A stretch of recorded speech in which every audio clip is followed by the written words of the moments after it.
My man here with me, Brian H. So we are grateful here today to be on the podcast. And it looks like I have a little bit of a technical difficulty already. Okay, hold on. Nope, there he is. What's up, Brian? How you doing today, man? Not too bad. How you doing, man? I'm good, dude. I want to thank you for doing this. It's always a blessing to be able to have a guest on the podcast, especially during these times, man, with everything that's going on in the world, and just talk about recovery. So that's what we're here to do today, right? Mm-hmm. So yeah, man, it's when I asked you to do this, of course, this wasn't the plan. You were going to come over to the house and chill, and we were going to have this interaction in person. And, of course, the coronavirus decided to flip the script on us and, make things difficult. So, but still, I'm blessed to be able to have you're sitting in the room with me now. I'm just looking at you through the computer screen. So, yeah, man, I just want to talk about recovery and talk about what it was like for you before you got to the rooms, and now what life is like now that you're here, and you're living that new way of life. So, just as much or as little as you want to, what was it like before you even got to recovery? When did this all begin for you? When the addiction? When did it take hold? How did it take hold? What was it like? I would definitely say that addiction was a very prominent part of my life, way before drugs. I definitely believe that I'm an addict to a lot more things than just drugs. Because like when I think back and I think about, the first time that I was able to swindle away into getting money, and then that like way before work, I mean, I didn't have a way to get money, so I figured out a way to get money, and I figured out a way to keep getting more money, and then I just wanted more and more and more, and try to figure out what I could do, whether it was doing somebody's homework for them or going down to the corner store and buying candy, cigarettes, and beef jerky, and going to selling it at school, blah blah blah, or like things like Pokemon cards, and once I got one, and I had to get them all. You know what I mean? Catch them all, right? Yeah, I had to catch them all, man. I had to catch every single one. Yeah, that's a new one, dude. Like doing someone's homework for them for some money. Yeah, Huh. I haven't yeah. heard that one, nor have I thought Yeah, of it. yeah, that was like one of the things like in I think it was like middle school when I discovered that this one dude who was like working with his family or something would always have money, and like we didn't understand how, and then I figured out how I could get his money, and that was what I liked doing, and it was wasn't a good thing, and like aside from like the addictive tendencies, like I wanted the attention, but I felt like I never got it. I guess I never felt like I was accepted, even though people would like ask me to hang out and ask to ride bikes or you know play sports, football, basketball, this kind of stuff. Like I was hanging out with people, but I never felt Like a part of. a part of Yeah. people. I never felt in the crowd. I always felt like I was 5 feet farther than everybody else. So it was just kind of like those are a couple really big points to me that when I first heard somebody else share a message of recovery, those really stuck out to me and made me feel like a part of something like somebody else did, that I could relate to somebody else. So that they kind of like spark those igniters in my head of like, okay, what I mean, that I can get behind this because I remember those feelings of not being a part of, Yeah. and of wanting more and more. You know what I mean? Like, I mean, I had a pretty good childhood. I mean, I wouldn't necessarily say I was spoiled, but I definitely didn't need for anything.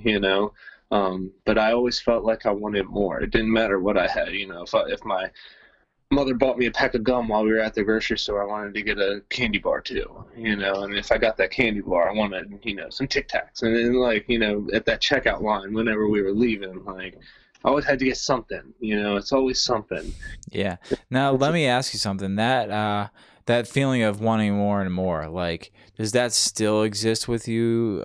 Just not with drugs or maybe money. I mean, for me, there's certain things like maybe I like bought something on Amazon and then I saw something else that I wanted when I was like shopping and I didn't get it, but then it kind of nags at me until I buy it, and then it comes and then it fills. I think it's gonna fill the void, but it never really does fill the void. It just creates an endless pit of Yeah. things that I can just collect to try to make myself feel better about me. Do you still deal with like that kind of thing where you just want more of something? I would say partially. However, over these past few years, I've been able to kind of cope with it a lot better, um, because I'm able to not get everything that I want, even if I'm able to get it. I make the decision not to, like, oh, this probably isn't smart, or I need to spend this money elsewhere, or what is this really going to do for me? You know what I mean? Like, if I'm thinking about buying something, but I already have, three of the same things like if I have a shirt or something, like this is actually a specific situation. I have two shirts with the same print on it, just a different colorway, and then a sweatshirt came out with the same print on it. I was like, Yeah. damn, I really do like that, but like I held back from getting the sweatshirt because Yeah. I have two of the other shirts. Like, It's interesting you say that because there are times where I think to myself, there like clothes are gonna fill the void, but clothes are the least favorite thing for me. Like I can't justify what I'm trying to say. I got a little distracted because I got a text on my watch and stuff. Sorry about that. But yeah, for me, like I can't justify like buying clothes, especially now that I have a daughter. It's like I will much rather buy her clothes, and so my priorities have shifted. I used to think that like I would just be I would look better in someone else's eyes and feel better about myself if I could just wear a fresh tee or get a fresh this, a fresh that, nice Fresh kicks. shoes, Yeah, this. yeah. But I can't justify doing that anymore, So priorities shift, especially, when we get into recovery and we realize now we have responsibilities, because now we have the apartment or we have whatever it may be, the car payment, and we have, we want to hold on to those things because they've helped give us the life we have now, and we're able to do things now that we're in recovery. So having that car is important. It's more important than having those fresh kicks. That's just my take on it. I completely agree with that, and like, it's something like you were saying, to fill that void that, in the past it was always just something else, like just something to fill that void. You know what I mean? Whether it was shoes, Pokemon cards, money, whatever. But now I feel like it is more of a point to fill that void from inside, which is like kind of a weird way to look at it. But like whenever I feel like something's missing, or I feel like I'm off, or that I'm grouchy or moody, whatever the situation may be, I try to think about like what I'm grateful for today. You know what I mean? Like whether it's, the relationships or having that car payment. As much as I hate the car payment, I love the car. So Of course, yeah. you know what I mean? Like and really I think like the relationships is one of the main things in my life today that I am so grateful for. Whether it's my significant other, my parents, my friends, everything. And I try to be grateful for those things, and I think gratitude is one of the best ways to fill the void, I guess you could say, for me today, because it's real stuff, like, which is like backwards, but Well, yeah, no, I think that you actually answered one of the questions I had prepared, which was what is the most rewarding thing about being in recovery? And I think you kind of hit it on the head right there. Is like the relationships and the family, and like that for me is important as well. But sometimes I can like lose sight of the things that I'm really actually truly grateful for, and maybe it's my disease or my disease way of thinking that just diverts my attention towards things. Oh, I need to fill I need to get this new this and that Mm-hmm. and fill the void, even though I know it's not going to fill the void, really what, like, I guess it brings me to the subject of like step work, like, and filling the void, figuring out what makes you tick, figuring out, looking at your character defects and like, changing really who you are on the inside, to get better one day at a time. I mean, I think that is the answer, is the key to all of an addict's issues, is getting in the step work. What's your thought on that? I completely agree with you. Step work for me has been a very useful process, I would say. It has helped me really analyze who I am, who I was, who I'm trying to be. Because I know my sponsor had me do one thing when I was right around, I'd have to look, it was in between 5 and 7, somewhere in there, and he had me write like a little thing, which wasn't really the normal way to do it, but like what I was looking to be in a year and what I wanted to be in 5 years. So that was a good addition onto there. But to work through the step work has me really looking at all aspects. When I was working on step 4 and looking at my inventory and what I had done in the past, and then move on to the assets part of that stage and seeing, what is good about me and what I can bring to the table. And, when I'm in step 6 and I'm looking at, my character defects of putting myself down and not thinking enough of myself, doing that stuff from step 4, that assets, that section in step 4 really helped me in step 6 to be like, I do think down on myself a lot. And I'm overcritical, and I am way too hard on myself. And then, with 7, I practice not being that way, not being so hard on myself, congratulating myself a little bit. Like, yes, you do a good job. You are good at your job at work, like the numbers tell me I'm the best salesman at work, but I still have a problem believing I'm the best salesman at work, and not necessarily like the best as far as like person wise, but just numbers, you know what I mean? Like, I put up the most numbers, so like technically that means that you are quote unquote the best for this month, and that's what I'm talking. Well, last month I guess I could say, but I have a problem believing that. Like, by working on some steps and everything, I'm able to be a little bit easier on myself, and be a little bit more accepting of myself, be okay with myself, Yeah, man, that's I think that's a huge problem. I mean, I can relate to that wholeheartedly.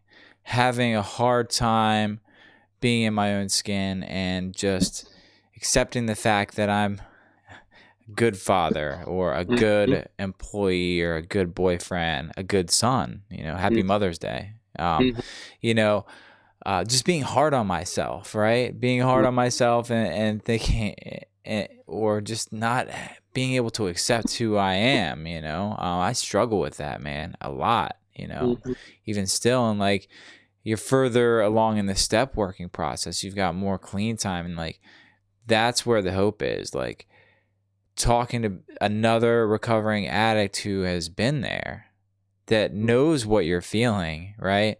And just seeing and hearing from you what you've done and how it's helped you, and if I can apply that in my life, gives me hope, gives me something to look forward to, and gives me the motivation and the drive, to want to pick up my step working guide, because it's been a little while. I celebrated 2 years in February, as you know, and like I finished step 2 right before I celebrated. Haven't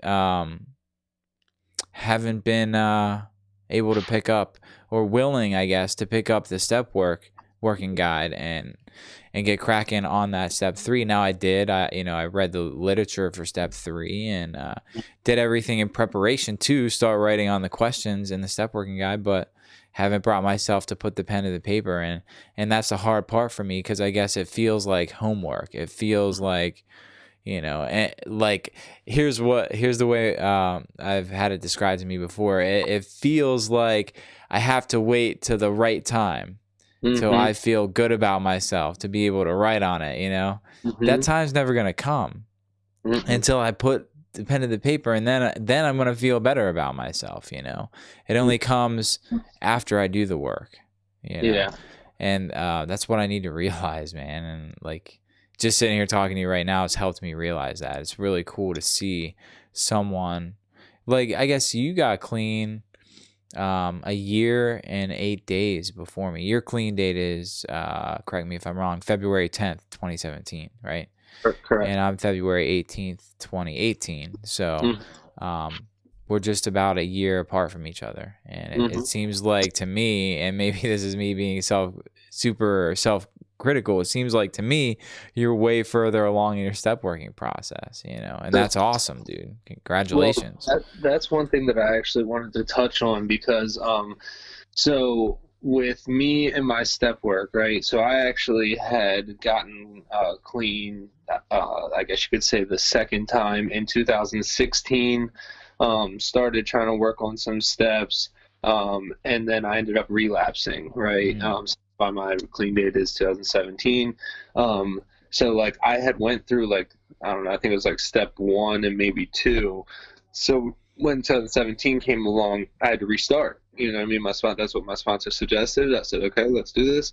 So it was kind of just like a revision of step 1 and 2.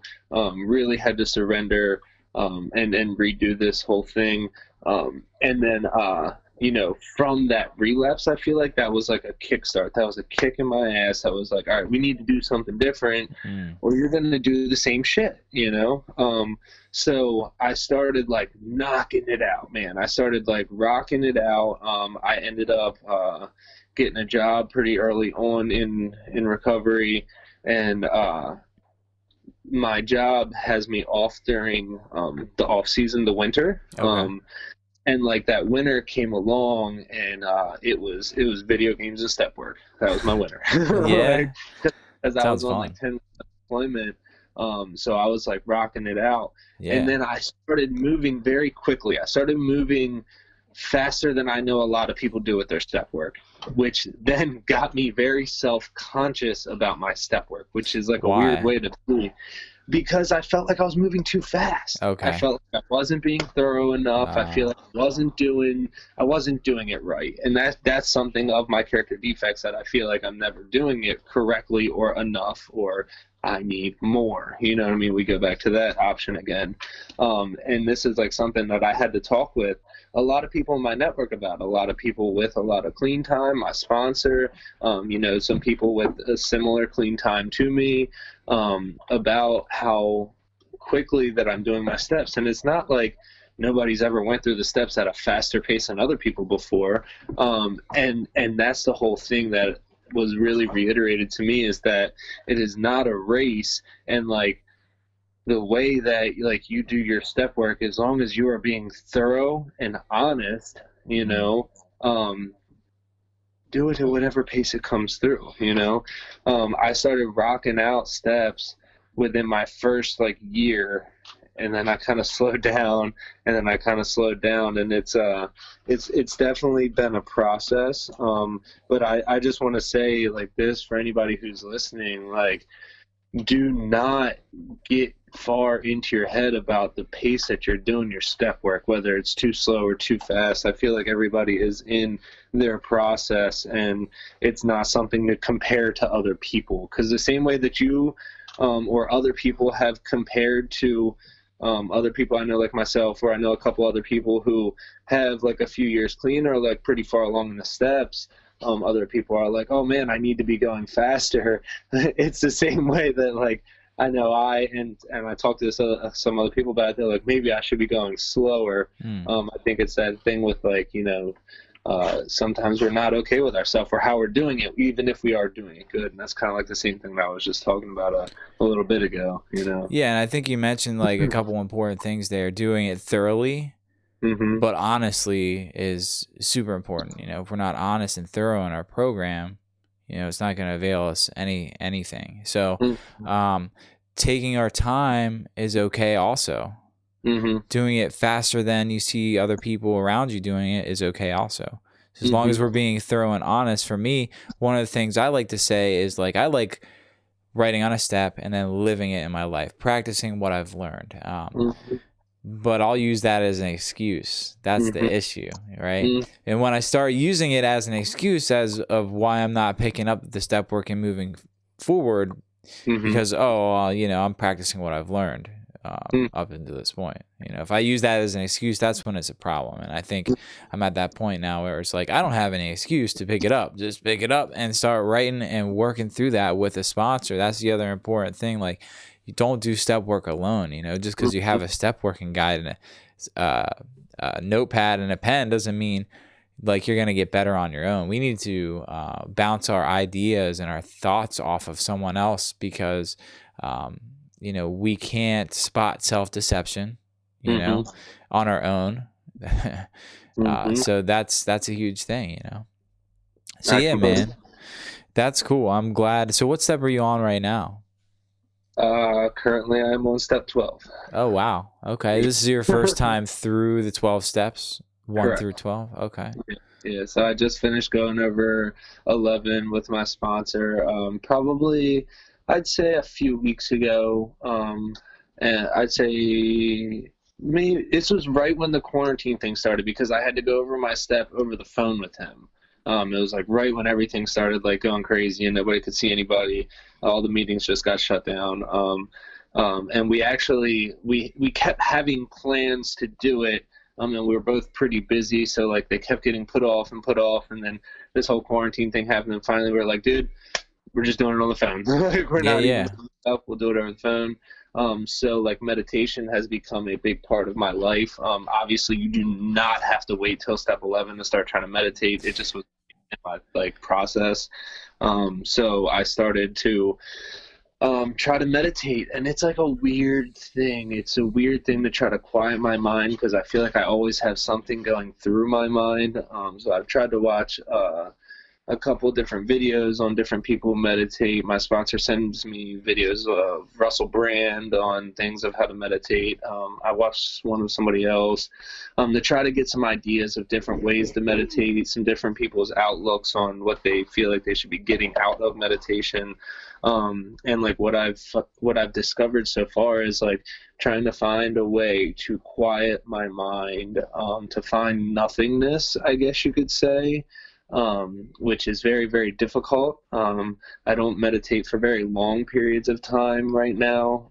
It's just kind of in the morning I try to just kind of like, I don't know, it's so hard to describe. Just try to like remove, I guess, everything from my head without like trying to remove it, because once I start thinking about removing it, I start thinking about more things, and the cycle of my brain snowballs. So it's like trying to just calm myself, lower that heartbeat, breathing, those kind of things. So how does that relate to the step work? Because I guess for me, I'm not really even familiar with step 11. So it's like foreign to me. It seems alien, so far off. So just for the sake of keeping, for the sake of people listening and for me, like, what is step 11? What's step 12 about? What are those two about? So it's really, I guess by words, it's to improve your conscious contact with your higher power. And what it says in the literature and what I'm really understanding by practicing this is, what one of the things that they say, to make it simple, is like praying is talking to your higher power, meditating is listening. So, whenever we pray, we thank our higher power, we ask him for guidance, or it or her or whatever it may be for you, because it can be whatever the hell you want. It doesn't have to be I call my higher power God. So like when Mm. you hear me refer to God, don't get it twisted that it's some, shining light figure in the sky or like whatever. Like, it's just my higher power. It's loving, caring, and more powerful than me. That's what God is to me. So like whenever I pray to God, I am speaking to God. I am asking for help. I am thanking Him. I'm asking Him to help other people, other people's children. I find myself praying for a lot of people in my network's children a lot, because Wow. that's what I pray for right That's now. that's awesome, dude. Let's talk about a higher power real quick, because you Yeah. mentioned what a higher power is to you, and from how it's been described to me is that when you're picking a higher power, the only two requirements is that it's greater than you and that it's loving and caring. Mm-hmm. So for you, what was that like, coming to find a power greater than yourself? Whether you call him God, whether it's the sun. I had a sponsor in the past that their higher power was the sun. It was something that he could see. He could rely on it to come up every day, nourish the earth and give us our food, give us the weather, provide us with life, right? So his was the sun, whether it's Muhammad or Allah or, whatever other gods, the Greek god Zeus, whatever may be. So what was that like finding a higher power? And this is something that takes you back to the beginning of the step work. So this is for the newcomer. If you're struggling, the only two requirements are that it's greater than yourself and that it's loving and caring. Tell us Correct. about that experience.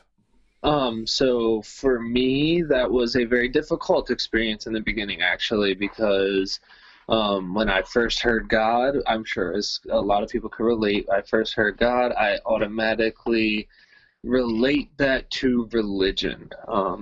In my process so far, I have not been proved, I've been proved so wrong that it has nothing to do with religion. So like I heard God and I was scared for a minute. I didn't really have a reason to be scared. I didn't have a bad experience with religion. I didn't, I was ignorant to the fact of religion because like I was not raised in churches. I was not baptized. So like I didn't have a specific religion growing up. The only thing that I really believed growing up is I wouldn't say I was an atheist. I would say I was more agnostic, I think. Like I believed that there was something there. I just did not know what. So whenever I came into recovery and I started hearing about God and that I needed to find a higher power, people told me to make it a doorknob. I personally don't quite agree with that aspect, but like, you can make it whatever you want, right? I can break a doorknob. Yeah. Yeah. I see your point there. Yeah, a lot of people use the rooms, and I think that is a great thing to start out with, using the rooms, because it is definitely more powerful than I am. I can talk for a personal aspect because I can only talk about myself, and what is my experience. When I started out with a higher power, I had to act as if, and it says that in our, I think, step 2, or it says that in the literature that I work out of. It says act as if, and what that pretty much means is that like start praying to something. You don't really even have to know what it is or what you're praying to. As you mentioned, just be loving, caring, and more powerful than myself. And like that's how I had to do it, because I had no idea. I didn't know what I was praying to. I was just taking my sponsor's suggestions, because like in the beginning I just didn't want to get high anymore. I didn't really think about changing my way of life or anything, but like I knew that me trying to do what I wanted to do didn't work, so I had to do something that it's working for somebody else and do what they told me to do. So like that's what I did. He said, look, you got to start praying. And once we started working through those steps, it was find a higher power. So like I didn't know. So my experience was I didn't know in the beginning. Yeah. It was just doing it. And as I started doing it, it became more habitual, which in turn started helping me believe that something was there. And then once I started seeing evidence that something was helping me through all these things, that I felt a little bit more okay whenever I did pray or when I did ask for help, and like it started happening, it helped me believe even more. I can't rely on my God to turn on the TV if I pray. Right. However, if I pray throughout a daily basis, turning on that TV becomes a little easier because I just grab the remote and turn it on. You know what I Yeah. mean? That brings Like, me to an interesting topic, is like expectations. So just as you can't really place you can, it's not healthy to place expectations on people, because what I've found in my experience is that it creates a resentment when that person doesn't live up to my expectations, right? So essentially putting somebody in a box and mhm, expecting them to stay in that box because that's where mhm, you like that person to be, right? mhm, It's a very selfish thing. mhm, So in turn, you can't put expectations on your God, mhm. right? Correct. You can't Yeah. expect God to turn on the TV, as you used an example for. Yeah.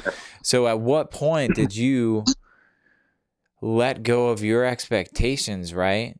Mhm. And turn your will and your life over to the care of God as you understand Him, Yeah. as it says that we do in step 3.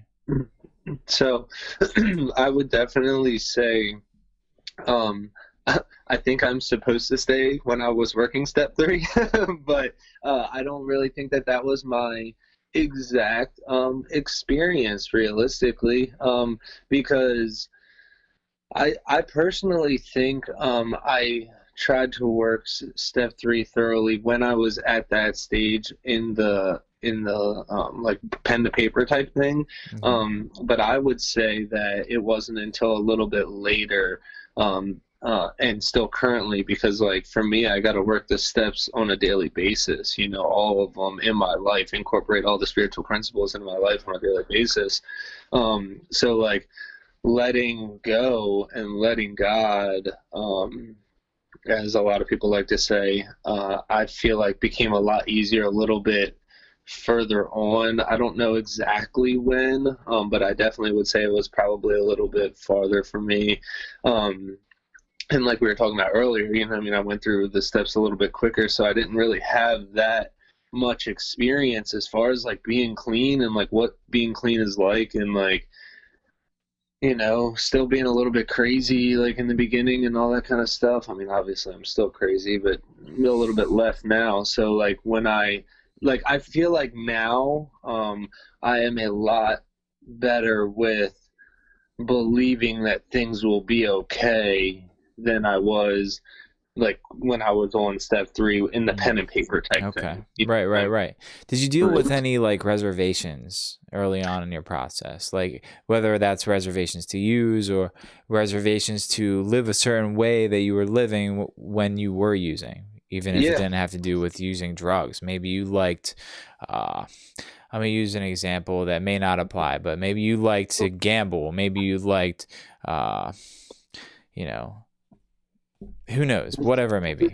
Yeah, so the reservation thing for me, sell drugs. That was one of the things. Selling drugs, you said? Selling drugs. Yeah, Okay. in 2016, I was always, like I said, I was always addicted to that money. So like, I felt like when I first got clean, I got out of treatment, whatever, and I was like, I believe that I could sell drugs and not do drugs.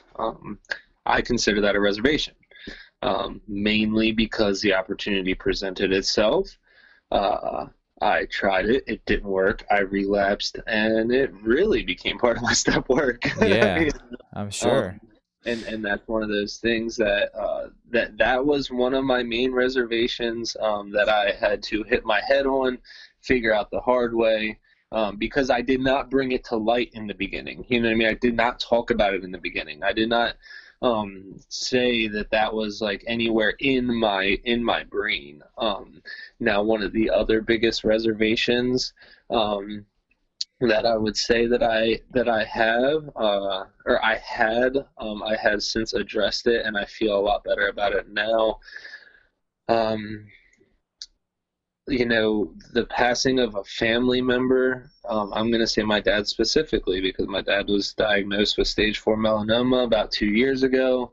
Um, and I had just over a year clean, I think. Or no.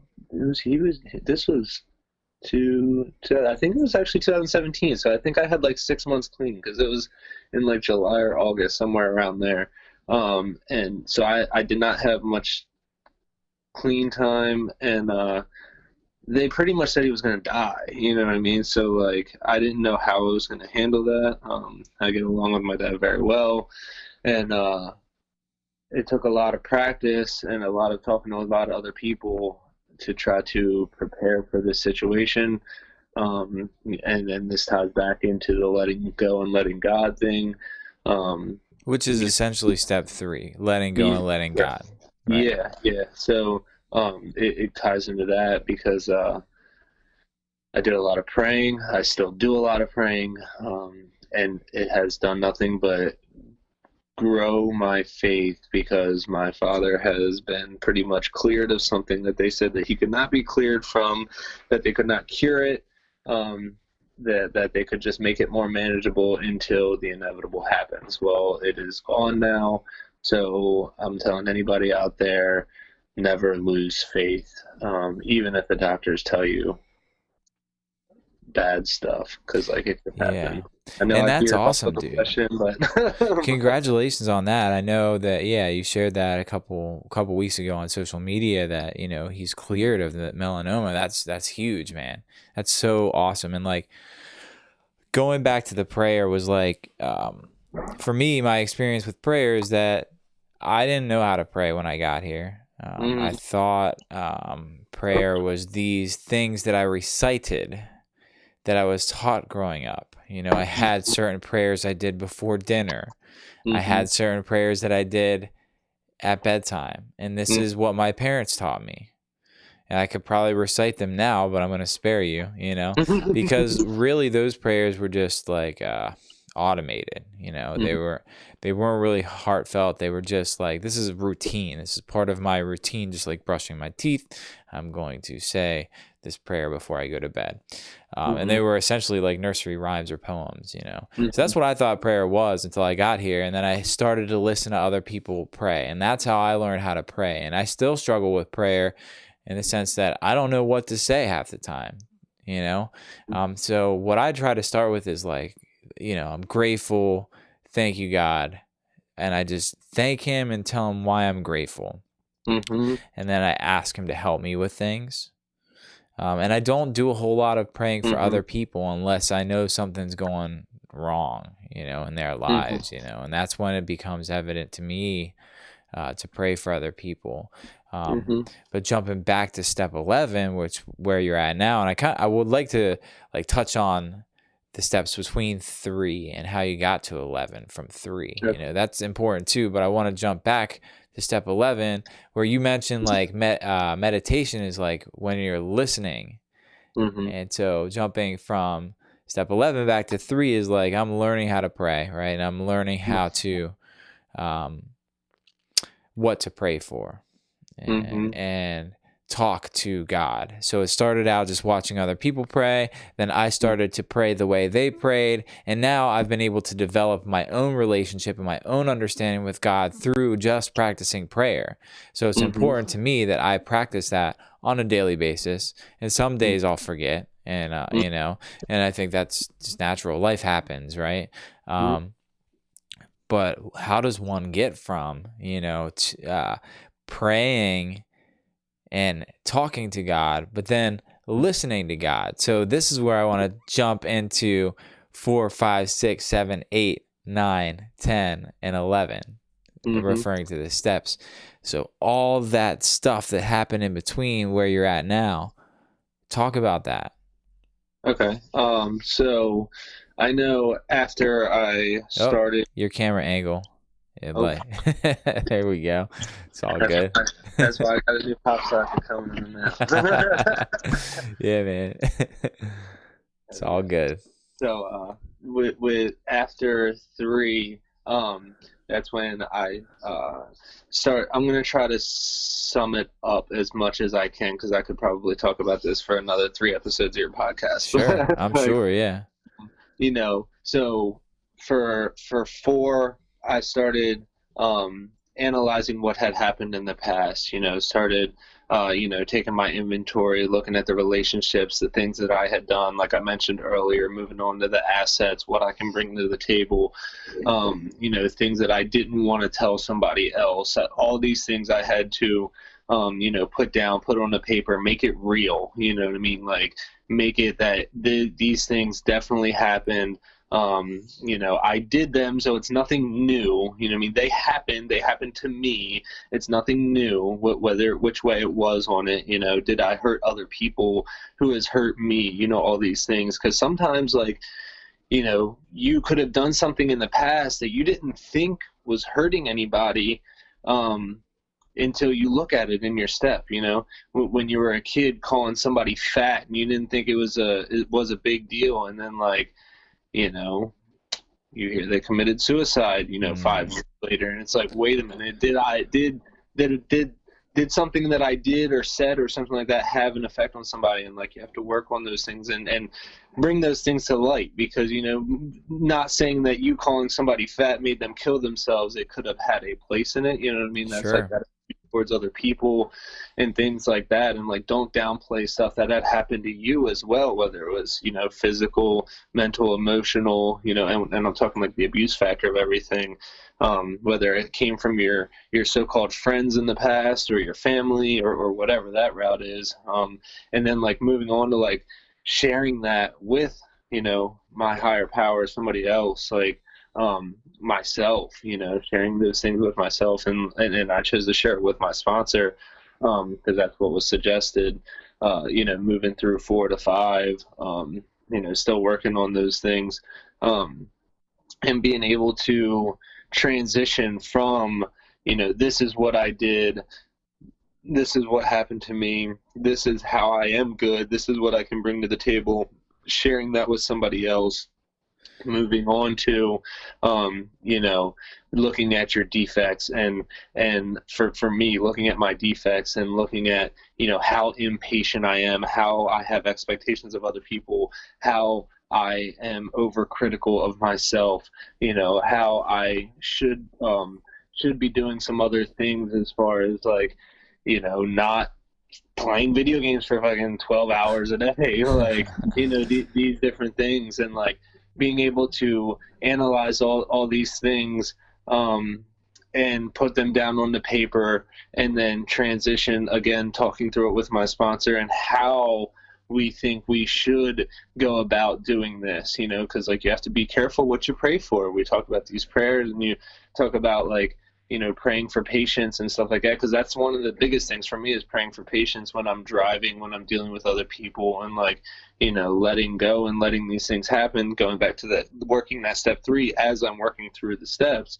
I have to keep utilizing those things. So, like, I write down all these defects, and then realize that, like, I don't have as many defects as I think I do. Not downplaying it, but, like, in my head, I have construed this, like, Right. whirlwind of stuff over time, that, like, I am so fucked up. And, Well, like, it goes back to what we were saying earlier about, like, not being okay with self, right? So, Yeah.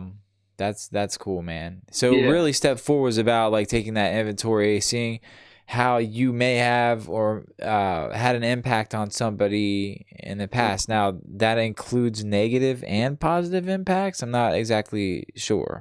Yes, correct. Because, Okay. like, one of the spots is talking about abuse. Whether it was abuse towards you, and then abuse towards other people, and then the other spot is assets. Your assets, and whether it's what you're bringing to the table on a daily basis, or what has been in the past, and what you work for in the future.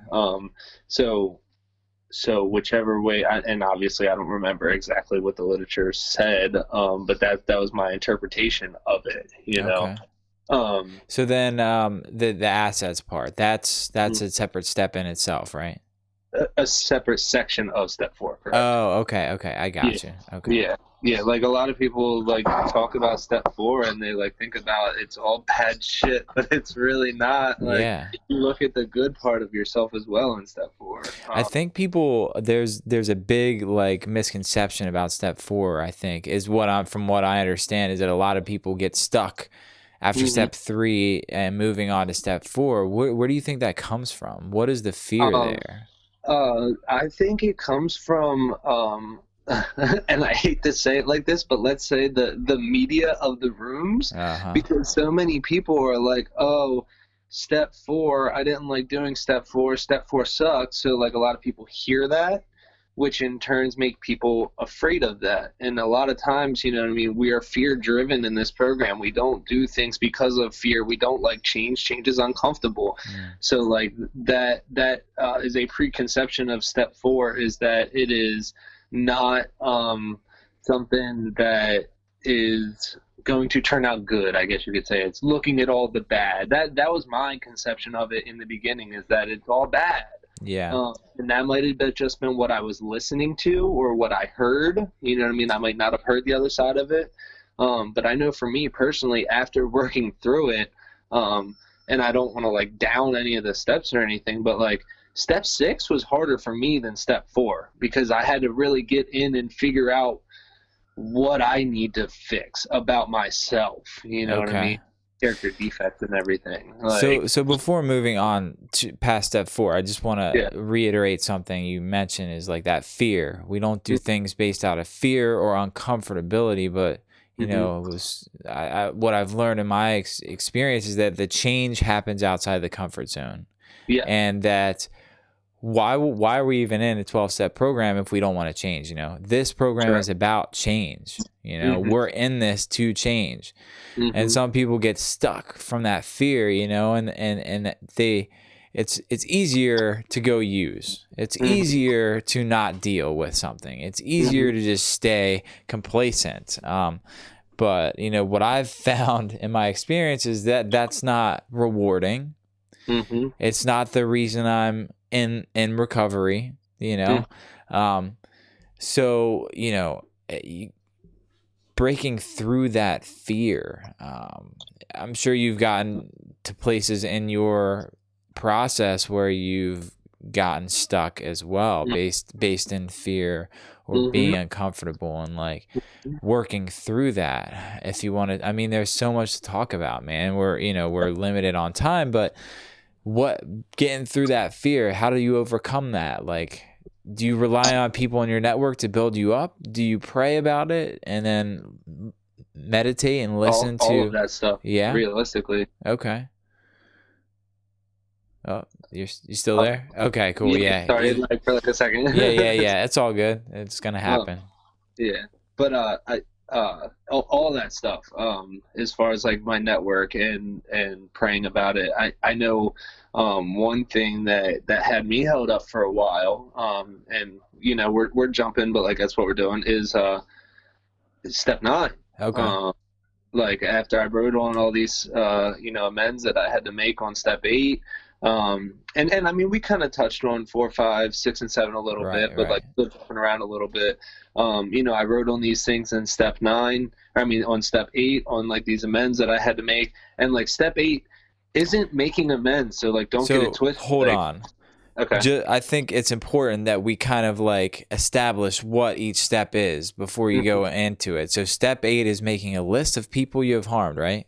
Making a list and become willing. To make amends. So it's not the amends process, that comes later. Correct. And that's step 9, right? Step 9 is making those amends. Correct. Yeah. And ladies and gentlemen, the steps are in order for a reason. So even though we're jumping around when we're talking about it, don't jump around it in your actual process. You need to remain in the process. Correct. Yes. And I completely believe that. And from my experience, they are in order for a reason. And like when I was in treatment and wanted to make 16,000 phone calls and make amends to every person who I had ever stolen money from or hurt or lied to or cheat or steal, all that kind of stuff, that's not the way it works. You know what I mean? I had to wait and work through this process. And like we were saying with 8, you have to be that you become willing to make amends. And like that's where we were talking about this fear. That's where I started getting feared up, because like at first I was not willing to make amends with some of these people. I wasn't willing to forgive some of the people for things that had been done to me, because that's part of amends as well. And I wasn't willing to make amends with people that I had done grimy stuff too. Yeah. And the amends process is based on resentments, right? Yeah, on resentments and on things that had been done in the past, and like not all amends can be made the way you want to make them. We were talking about expectations. This all ties in together right now. It's like all this, like, I don't know, this podcast feels like it is being crocheted and the blanket is being made. Yeah, absolutely. I'm thoroughly in this right now. This is awesome. So the expectations that we were talking about earlier, this is all from my personal experience. I had expectations that an amends was going to go a specific way. I was feared up before I tried to make these amends, right? So like I thoroughly worked step 8. I talked to my sponsor about it multiple times. I had become willing to make these amends. My sponsor told me multiple times, do not expect an outcome of these amends. Okay. They're creating more expectations, and that's the whole purpose of like making amends, is to kind of like let go of those expectations, right? Yep. I mean, yeah. I'm sorry. Continue, man. I'm just having these epiphanies, and like I'm learning a lot from this podcast, and you're good. And so like I had these expectations, even though I knew I shouldn't. Right. And quick, to give you guys an idea of what happened, I was working for this company who was like close family friends for a long time. I had stolen a lot of money from them in active addiction. They knew about my issues. I ended up leaving there, blah, blah, blah. So like in my amends process, they didn't know I stole the money. That was the whole thing. They didn't know I stole the money. So like after talking to my sponsor about it, there was some, I wouldn't say controversy, but it was like, should we or shouldn't we tell them? Because you don't want to incriminate yourself, blah, blah, blah.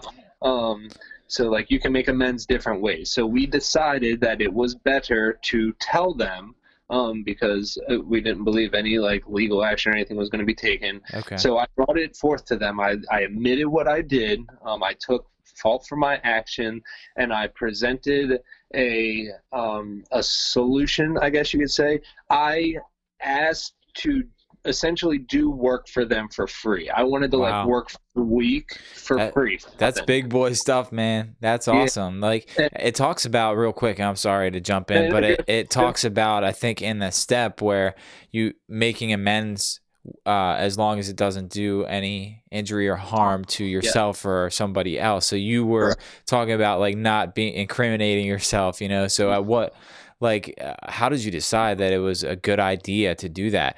And I want to throw a disclaimer out there for anyone that's listening. Like, if you have done some grimy shit like that and you get to your step work in that process, and like you better, like, I'm not a professional when it comes to recovery. So from my understanding, and this is why I said earlier, like, you got to do the step work with a sponsor.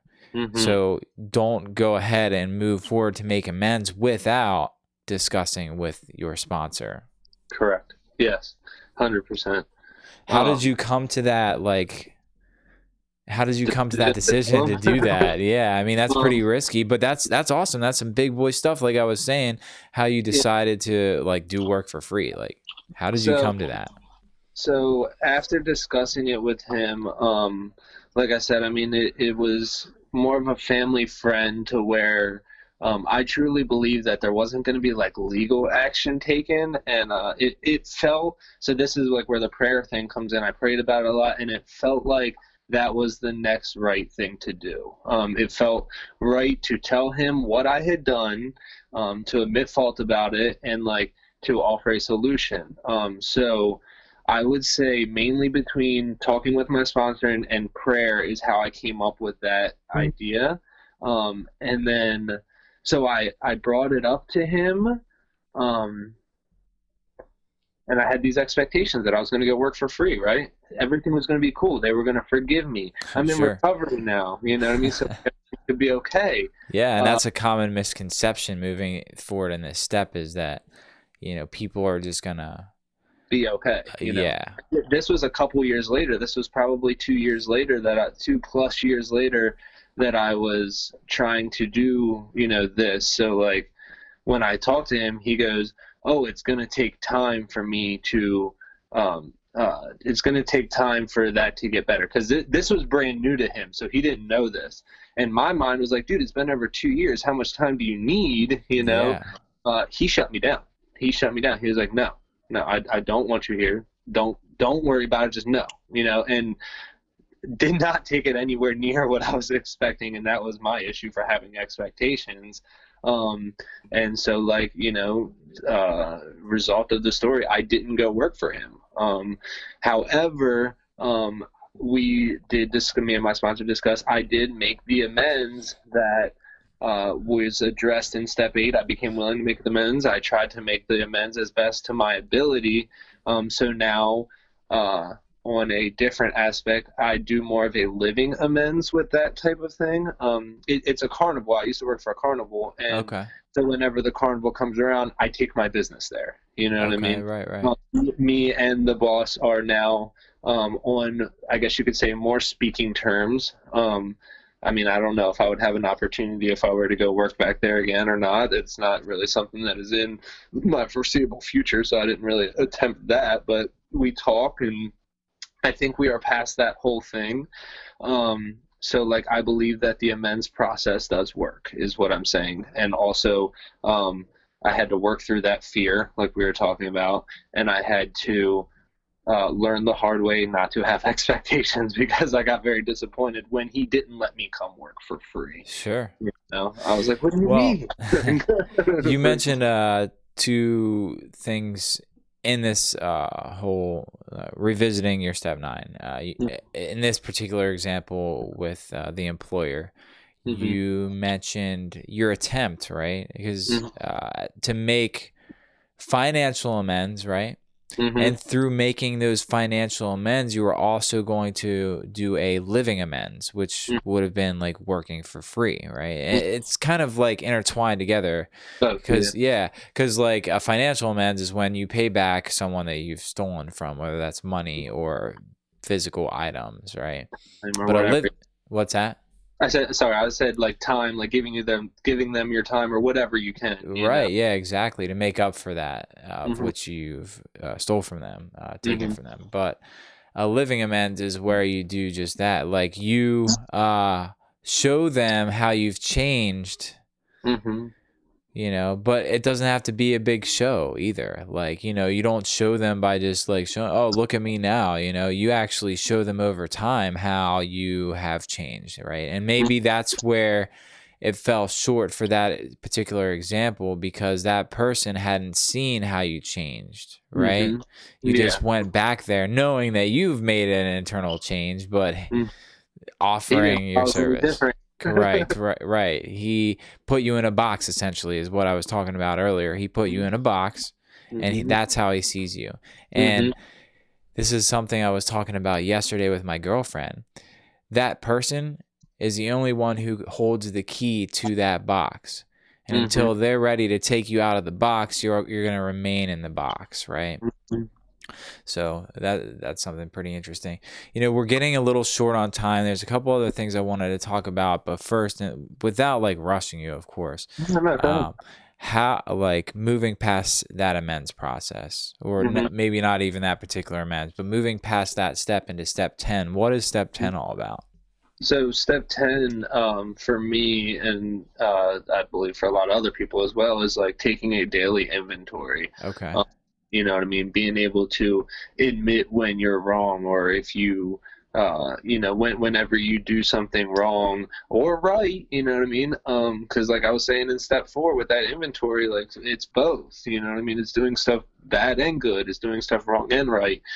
Being able to admit that when it happens, or at least as close to when it happens as possible, admit your wrongs and try to make it right. and not only like making it right, but like not doing it anymore. You know what I mean? Like if you're gonna lie to somebody and then apologize for lying and then go lie to them again, like what are you doing different besides saying sorry? You know what I Yeah. mean? Saying sorry, for me, sorry lost its value a long time ago.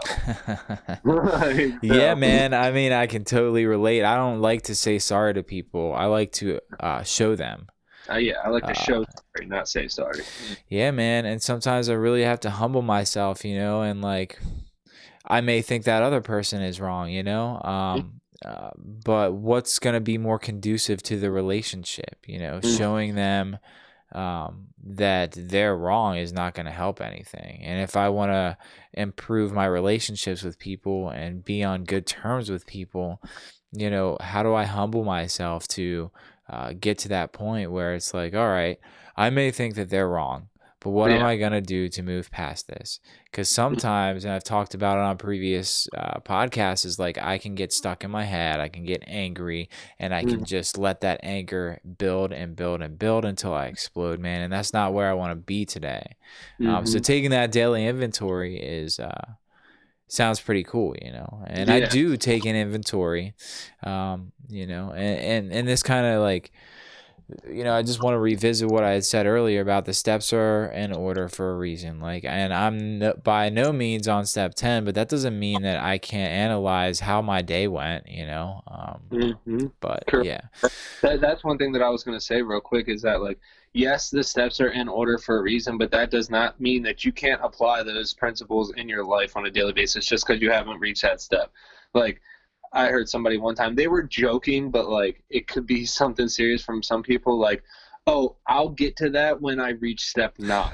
Like, are you kidding me? Like, Right. just And I think what it comes down to is like until you've been able to look at your defects and recognize your character flaws, right? Don't go making amends to someone you've hurt in the past because you may still have that and be doing that very thing that hurt them to begin with. So mm-hmm. don't go making amends before you've addressed that and started working on that because you may find that you hurt them the exact same way after you made the amends, right? So I think Yeah. that's kind of where that comes into play. That's just one example. I'm sure there's many others. And like I said, throwing out another disclaimer, um, I am not a recovery guru. I am not a professional. I haven't went to school or learned anything about mental health. All that I have is my experience, and that's all that I can share. And there Mm-hmm. may be times where I am wrong, Mm-hmm. and I have to humble myself to tell you that, because sometimes I want to think that I'm the shit, and you know, but that's not Mm-hmm. the case, man. Mm-hmm. I'm just a person living this human experience in recovery, without the use of drugs one day at a time. And that's what Correct. it comes down to. And look, Brian, you are a wealth of knowledge to and a source of strength and hope to people in this process, man. And I'm so glad that I, have been able to get to know you over the years, over the 2 years and some months that I have got to know you. And it's just up until recently, we hadn't really even hung out. And then, right before you celebrated, was it 3 years, right? Mm-hmm. You came down to my area. We attended a meeting. You came over to the house, saw the setup down here in the podcast studio, and I look forward. And then, of course, the infamous coronavirus set in and like kind of Mm-hmm. like put a damper on a lot of things with relationships, with like all kinds of things. But I look forward to once this virus has like really subsided, and I'm talking about like I'm not even comfortable. They listed the lifted the stay-at-home order according to the governor, and but I'm really just still not comfortable like doing a lot of things that I used to do and before this virus like came around. But I'm sure that eventually we'll be able to get together, whether it be go to shows, go to meetings, because we both share that musical what is it, the word I'm looking for, musical passion. And that's something that I had a question for you. So let's talk about other than recovery, because we've talked a lot about the steps, you enjoy other things, right? You enjoy music, and I know you're a huge Bass Nectar fan, and among other artists in the EDM, and I'm sure other genres of music as well. But I know that you like to go to a lot of concerts and festivals, and like I'm actually shocked, man, to see how mature you are. Because how old are you? 30. Oh, you're 30. Okay. I don't know, man. I guess sometimes, and like, forgive me for putting you in a box, right? But like sometimes the way you dress makes you seem a lot younger, right? You dress with these bright colors and you wear these wild pants, which is cool. It makes you who you are. You know, you're certainly a unique individual, man. And I thought you were younger than that. From the outside, I judge you based on how you dress instead of for who you are.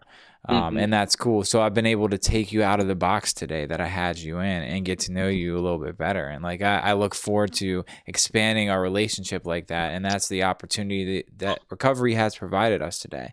But I wanted to ask you, you know, and going to concerts and kind of living that lifestyle of like that rave scene almost. It's kind of like raves. And you're faced, I'm sure, with temptations. How do you manage that when you're at festivals or shows or concerts? I would say being aware of what happens after the first one. That relapse that we had talked about earlier, you know, started with something small and it blew up into something huge. And throughout all my experience of trying to get clean, trying to stop and it not working, I know how I am now. I know that I can't just do one. And being fully aware of that is I think one of the things that helped me curb those temptations the most. It's funny because like I like am like a provider when I go to festivals. Like I'll take candy and gum and extra water and try to make sure it's okay, right? Trying to help Comfortable and enjoying. Yeah, that's cool. I try to help somebody else, and that's another thing that like I got out of recovery is trying to help somebody else. I've probably been offered more joints or bumps or whatever just from giving somebody a damn Tootsie Roll, or I take high chews realistically. And like that never happened when I was using, that's for damn sure. Right. Well, it's because you weren't willing to give anything at that point. You were focused on your own selfish needs, that you weren't giving Tootsie Rolls or whatever kind of candy or water or anything. Like you were to yourself. You kept to yourself, and you had to be on guard. You know, like who's doing what? Who's trying to take my stuff? Exactly. But being able to, I think what helps me curb that temptation the most is a couple different things. One, seeing people who are too far gone, because that's where I would go. Because more, you know what I mean? That person that's in that hole or that's passed out in the grass, you know, missing the whole show and those kind of things, that people are crying in the corner, you know, because the emotions go crazy. So like seeing those things and remembering like where I have been is one way. And like I've been through my quote unquote experimental stage, so like it's not any different.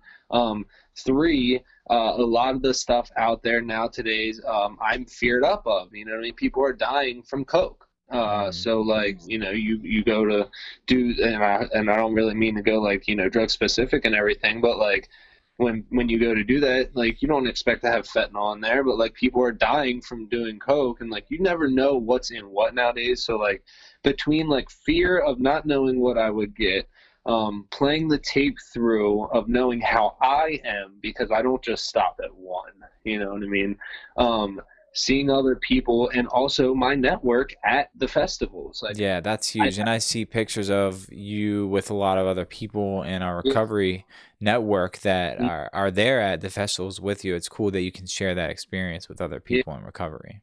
Yeah, it's like we're like a chain link fence, man. I swear, because like it's a lot harder to break through those temptations. It's a lot harder for the drugs to break those chain link fence when you're with more people and you guys are all having a good time, and like not to mention like how much more you can remember. You're not dehydrated. Like it's all around such a better time, which I have now experienced. Like drugs don't even like cross my mind when I'm at festivals and stuff Yeah, now. Just man, you can because experience so much more without it, right? yeah, You yeah. actually reminded me of an experience I wanted to share when I was at Ultra Music Festival, and I think it was 2015 when I Yeah. went there. I had a period of abstinence Okay. in my using, and I went down to Florida because my brother was like, "I'll fly you down here, and like we're gonna go to Ultra Music Festival." And I was like, "Yo, that's awesome!" But he was proud of me for having that abstinence, you know. So he wanted to do something to show me that he cared, and hmm that's when I took that trip, you know. And I hmm remember in the middle of the festival the one day, it just started coming down lightning and thunder and a bad storm. So everyone was taking shelter, the hmm minimal shelter that they had, and so many people crammed under rooftops and stuff. And hmm I remember, you know, shoulder to shoulder with people. And there was this one guy who was like, "I'm freaking out, man," and like his pupils were huge, right? And I was like, I was able to just be like, "Hey, man, it's gonna be okay. You're gonna get through this. It's gonna be fine." You know, and he was just like, "Oh man," you know, and I can only imagine what his experience was like. But you know, when you're wrapped up in that fear and it's amplified by drugs, and you don't know, it's like you get in that fear loop, and that fear just builds on itself, and it gets worse and worse. Being able to just like share that it's going to be okay, you know, and seeing that relief that overcame him, you know, that was huge. And I think you kind of mentioned that, like providing, you know, an comfortable environment with the people that you're there with, but you know, even just giving candy to somebody and hmm then them offering you drugs, you've been able to say no, and that's cool. You know, sharing that positivity Yeah. is huge. So Yeah, and also one more thing is that like through that music community, I've actually met a lot of other people because like we find similar interests, right? So like I have found a lot of people in the music community in the same boat as me. Like there's actually a whole community through the Bass Nectar community who are in recovery also. So like not only about yeah. the people in our immediate network, but like I've built my network through the music scene with people who share the same interest about not using, you know what I mean? Which is also a way to make it easier as well, you know what I mean? Yeah. I know some music festivals will have like 12-step meetings at the Yep. festivals, Correct. you Yeah. know. So that's Like cool. Yeah, that opportunity is there yeah. for Like people there's who like don't want to actually use. through a lot of different bands, there's like specific, I don't know, sub communities, I guess you could Yeah. say, Wharf Rats, Yeah. Hummingbird, Digital Buddhas, all those people. Sure. Like, so I shout out to all them too. You know what I mean? Yeah. Isn't the Wharf Rats, that's like a Grateful Dead Grateful one. Dead. Yeah. Yeah, Yeah, yeah. yeah. That's cool, man. Well, look, if there's anything that you could say to the newcomer, to help encourage them. I think you've already said it, so I'm not going to ask you. Like, there's so many. You're a shining example to this program, I guess is what I'm trying to say. And I'm proud of you, dude. I love you. I think we've had a great podcast, and the future will bring you many great things if you stay in this process, man. So I encourage you to do that. And the message, ladies and gentlemen, is that an addict, any addict, can stop using, lose the desire to use, and find a new way to live. And I see that in your life, man. So any last words? Um, let's keep it cliche and just keep coming back. You know what I'm saying? I love you too, brother. That's the whole thing.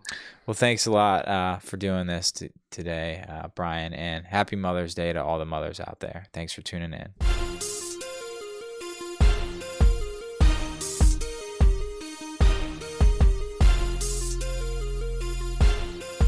Subscribe now at A Live Panda on YouTube.